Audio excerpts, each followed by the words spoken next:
Hello everyone, আজকে আমি আপনাদের সাথে শেয়ার করব লাউ শাক এবং আলু দিয়ে দারুণ স্বাদের একটা রেসিপি।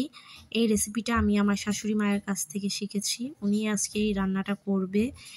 আজকে তার হাতের এই স্পেশাল লাউ শাক দিয়ে আলু রান্নাটা দেখে নিই। ওনারা আগের দিনে যেভাবে রান্না করতো, আশা করছি আজকের রেসিপিটি আপনাদের কাছে ভালো লাগবে।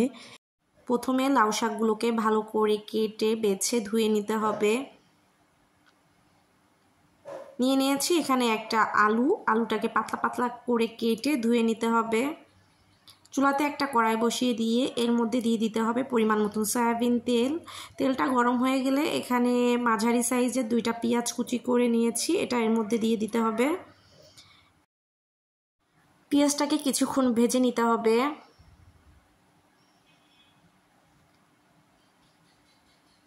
এ পর্যায়ে এর মধ্যে দিয়ে দিতে হবে গোটা ধনিয়া। এখানে অবশ্যই গোটা ধনিয়াটা দিবেন।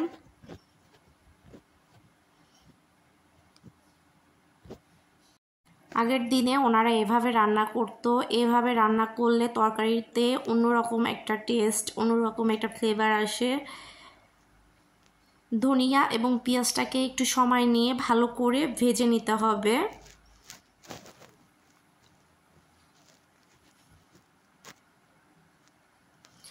ভেজে এটাকে কড়াই দিয়ে একটা চামচের সাহায্যে তুলে নিতে হবে।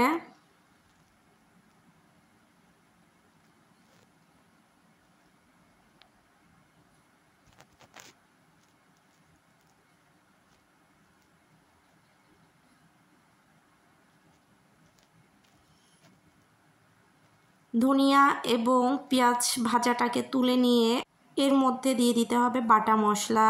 এখানে প্রায় 3 চামচের মতো পেঁয়াজ বাটা এবং 1 চামচের মতন রসুন বাটা দেওয়া হয়েছে। দিয়ে দেওয়া হয়েছে 1 চামচ জিরা বাটা, পরিমাণ মতন হলুদের গুঁড়া, পরিমাণ মতন লবণ, স্বাদ অনুযায়ী মরিচের গুঁড়া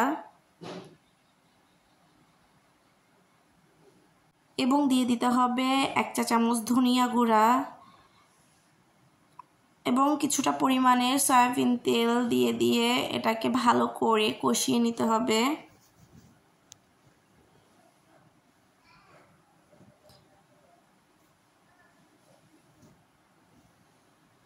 মশলাটাকে একটু সময় নিয়ে কষিয়ে নিয়ে এর মধ্যে দিয়ে দিতে হবে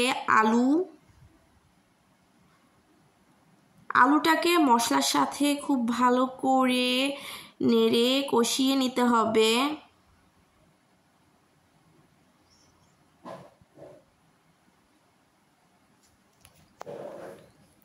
পুরোনো দিনের এই রান্নাটা আসলে আমিও জানতাম না, আমি মার থেকেই শিখে নিয়েছি।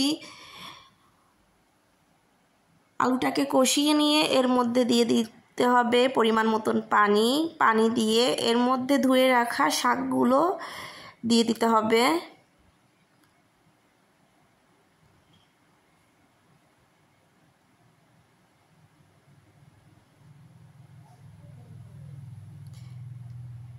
শাকগুলো দিয়ে এটাকে একটা চামচের সাহায্যে একটু নেড়ে নিয়ে ঢাকনা দিয়ে ঢেকে রান্না করে নিতে হবে। এদিকে যে মশলাটা ভেজে তুলে রাখা হয়েছিল এটা পাটার মধ্যে বেটে নিতে হবে। মানে আমরা যে পেঁয়াজ এবং গোটা ধনিয়া ভেজে রেখেছিলাম তরকারিটা রান্না করার আগে, ওইটাই পাটায় ভালো করে বেটে নিতে হবে। এদিকে ঢাকনা তুলে কিছুক্ষণ পরে শাকটাকে একটু নেড়ে দিতে হবে।